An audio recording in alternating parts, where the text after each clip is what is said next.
అన్ని small letter and capital letters టోటల్గా ఇవి పిల్లలు ఐడెంటిఫై చేయగలుగుతారు. నెక్స్ట్ వచ్చేసి ఓవెల్స్ సౌండ్, ఏ సౌండ్, ఏ బిఏటి బ్యాట్, సిఏటి క్యాట్, ఇట్లా అన్నీ మనం ఇందులోనూ దాదాపు ఒక 100 వర్డ్స్ మనం దాన్ని బిల్డ్ చేయగలుగుతాము. నెక్స్ట్ ఏ సౌండ్ తర్వాత ఈ సౌండ్, ఈఎన్, ఇట్లా డెన్, డెన్, మెన్, టెన్, వాళ్ళకి ప్రొనౌన్సియేషన్ ఎట్లా అనేది తెలుస్తుంది.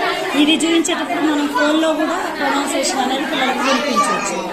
ఈ తర్వాత I letters, I letters, I తర్వాత ఓ, జీఓటి ఘాట్, కోటి పాట్, చోటి హాట్, ఇట్లా ఎక్స్పాండ్ చేసుకొని పిల్లలు అన్ని వర్డ్స్ చదువుతారు.